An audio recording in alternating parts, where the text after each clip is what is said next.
Guys, dahil nakakita tayo ng ano doon sa movie.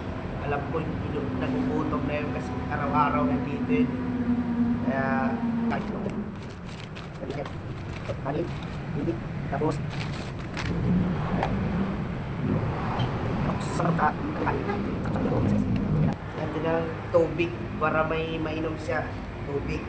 So, bigay natin. Ito dapat yung mga toys. Pagkain ko ngayong gabi. Pagkain ko dapat ito kasi duty time. Ito yung hapunan ko dapat ngayong gabi, mga pare. Dahil naawa tayo kay Sir doon. Bibigay na lang natin ito. Nag-iwan naman ako ng para sa akin. Spaghetti sa kaisa. Ito yung bali kakainin natin ngayon para malagyan ng protein siya natin. Samahan nyo ako para ibigay natin ito doon kay Sir. Let's go!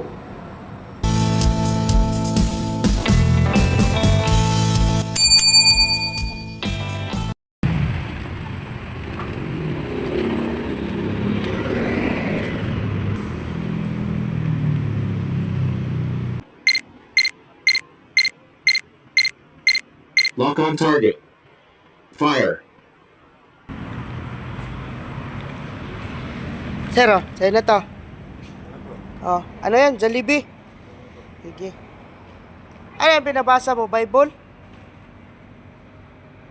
Anong religion ka, sir? Ha? Katoliko? Ha? Tapos, ano kasi kita nakikita dito? At dito nga, kung titignan mo siya, mukhang masungit. Pero pumayag naman siya, sabi niya na baka pwede magkwentuhan mo na kami saglit. Pero lumaba yung kwentuhan natin. At dito, binigyan ko siya ng isang stick ng sigarilyo para magsimula kasama ako. Actually, magaling siya sa English, mga boss. Magaling mag-accent siya sa English. Ang galing mag-English niya, mga boss. Mas lang ito ng English.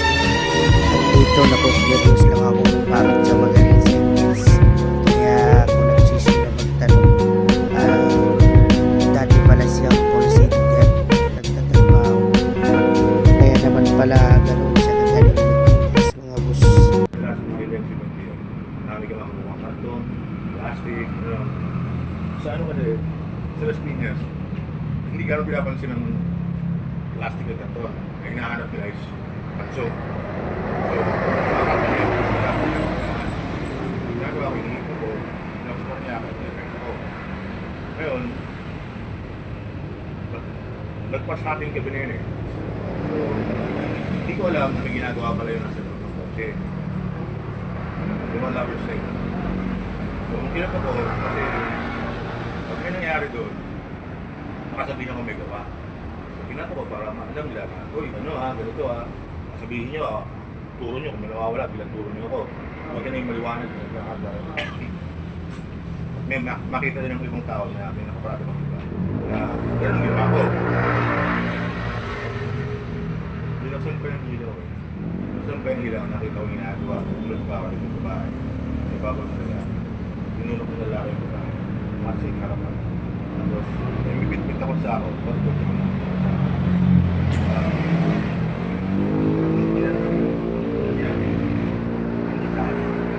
Iniwas ako. Ako rin pa ako. Daan dito.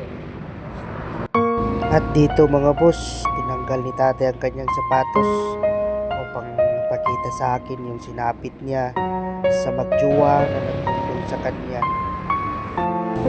At nakita ko nga mga boss, medyo malaki talaga yung sulat sa paa niya mga boss. At dito nga mga boss, nakakalungkot sa likod ng story niya. May nasabi siya sa akin, may sakit pala siya mga boss. Pneumonia ang kanyang sakit mga boss. Kaya paikay kasi maglakad.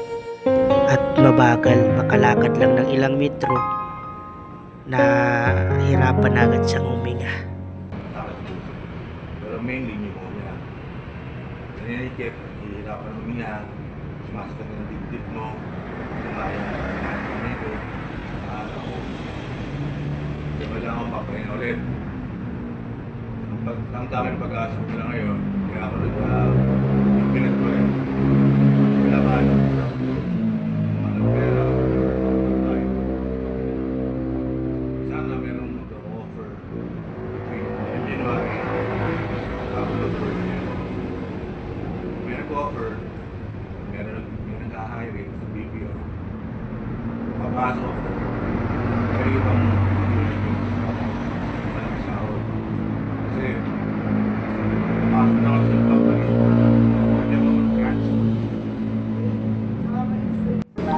Pero kahit sa ganong sitwasyon na naranasan niya sa buong buhay niya, hindi niya nagawang lumaban dahil ayaw niyang magiging masamang tao siya.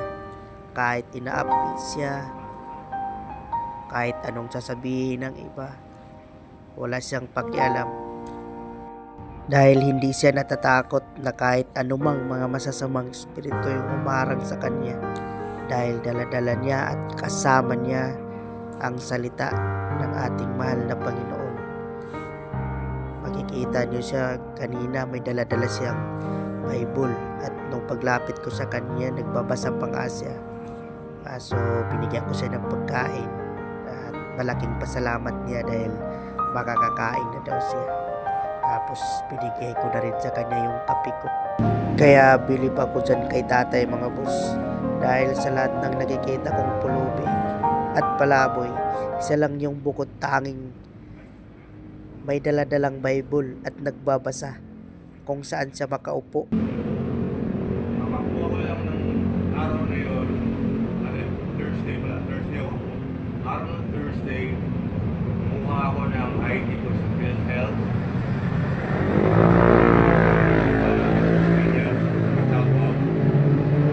Kumuha ako ng SIM card ko, na-activate yung dati yung number ko.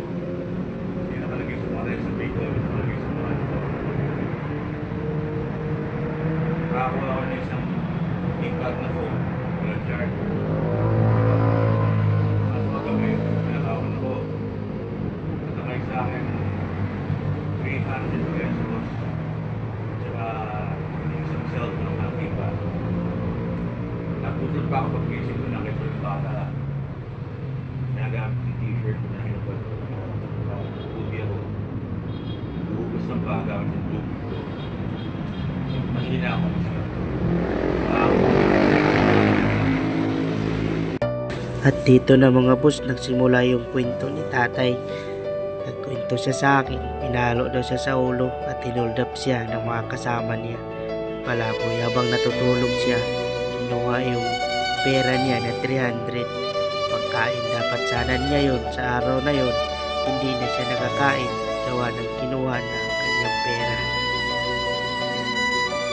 Pero kahit ganun pa man na siya ay napalo sa ulo, pero hindi niya nagawang lumaban dahil nangibabaw ang kanyang kabaitan sa kanyang kapwa.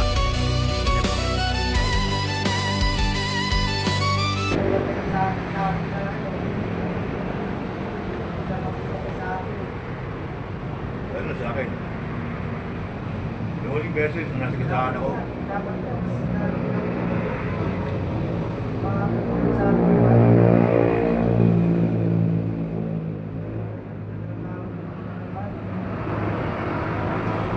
hindi ako nanakaw. Hindi ako kahit sa bahay, yung nagugutom ako, naano ako, hindi ako nagnanakaw. Hindi ako ng kabraso, ng katarag. Siguro sa laki ko ito, napakadali nun para gawin ko. Kilo ko ba? Pero yung ginagawa, kung hihingi ako, lalapit ako. Pwede, hihingi ako. Kahit na ba sabihin nila, pero hindi ako para nakawan, isahan, o ano. Dapat ko rin ako kasi sa Diyos. Kahit pa ano, susuportahan niya ako. Tulungan niya ako. Yung alam, bakit kailangan ko ng trabaho ko lang like ko. Hindi ko mahirapan. Hindi lahat ko ba niya ba? Grinding ka, baboy ka. Isipin lang na ako, nakaw pa ako. Okay, desperado ko eh. Kailangan ka. Baka magnakaw ko na lang. Kaya pag...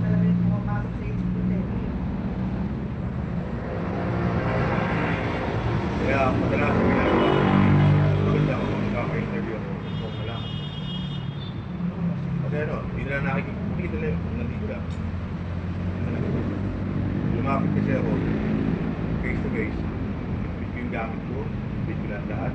Nakalata ako. So, ganda ko sa ganda. Pipit ko lahat. Pipit ko lahat. Nagkakagas.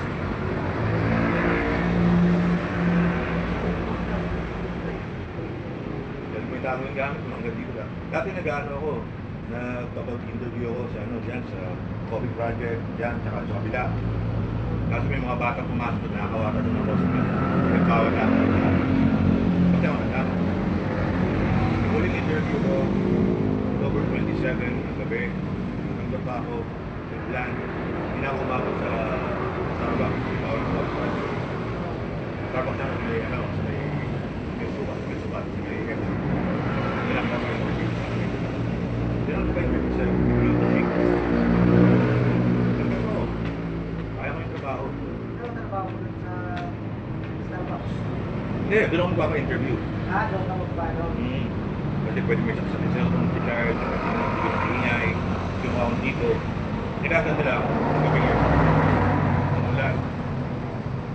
Kaya, magkakawag ko sa ulan. Kaya sa ko, yung isang buwan doon, parang ba ako ng Oscar Band.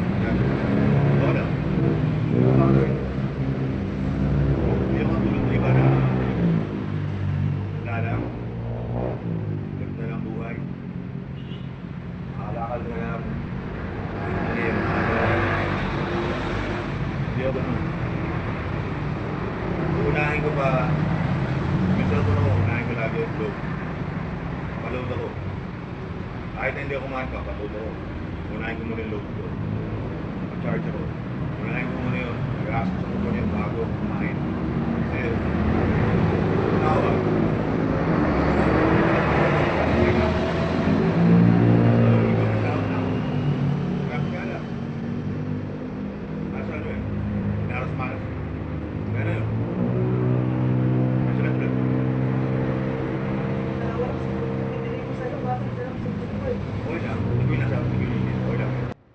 Dito mga boss, sa puntong ito ng ating video, tinanong ko si tatay kung paano siya namumuhay sa ganyang sitwasyon.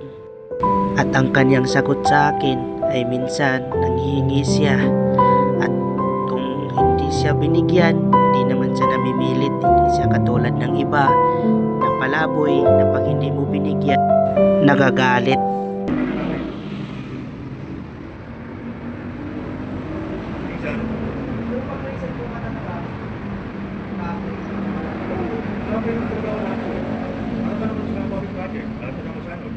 Coffee project dito, coffee project doon. Yun, hindi ako papatahimin para ano. Background ko, yung Pang Vicente, ano.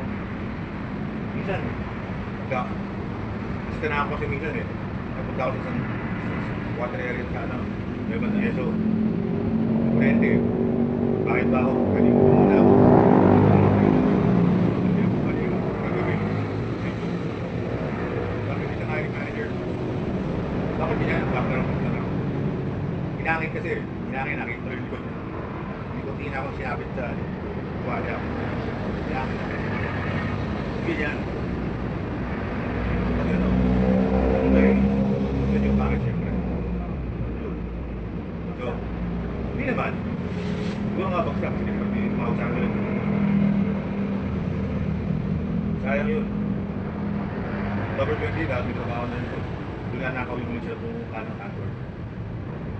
Wow. 60-40. Bago nun, cellphone ko rin. Samsung A40. Nanakaw din. Kaya ako nagpili ko. Pagpalaboy ka kasi, tulog mo. Sa gabi, tulog mo. Hindi ka pwedeng matutulog sa himbing. Kasi baka mamaya, okay lang naman. Liwanag. Hindi lahat tulog mo. Kagabi nga, tulog ko sa maliwanag eh. Sa may bats. Malapit sa mga Hindi lahat mabayad. Hindi lahat. Pero kung bakit mabayad, bawa, diba? So yun. wala namang gusto rin. So, ang nangyayari doon, kami ng palaboy ng tulog sa gabi. Alas dos, meron na namin, gising agad. Ang bawi ng tulog mo sa maghapon. Problema lang sa gabi, hindi ka makakapag-live sa araw. Tapos tulog ka, itipid ka. Kaming tao, di gagawa ng kalokohan kalag naman naman, kapwa mo, hindi naman. Hindi naman, mag-apply.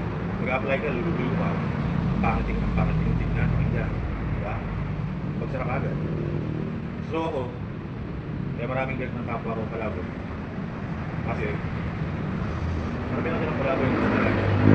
Then, ako, meron ka. Naiingit ka pag ikaw, meron kang iba o umangat ka. Naiingit sila. Naintindihan ko ba? Naintindihan ko ba? Siyempre, sila kasi, sumuli sila, mga pinag-gawin na gano'n. Siyempre,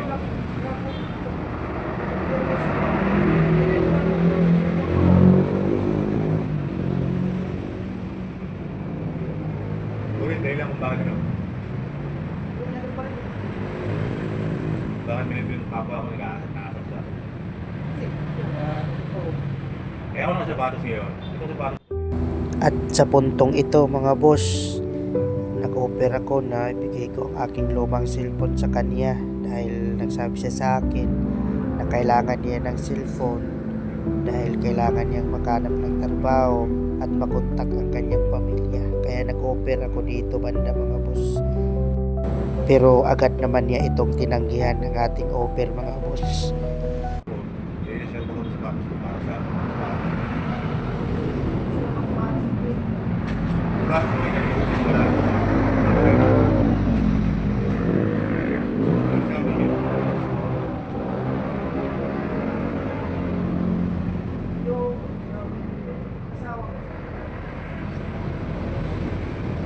Kung partner mo,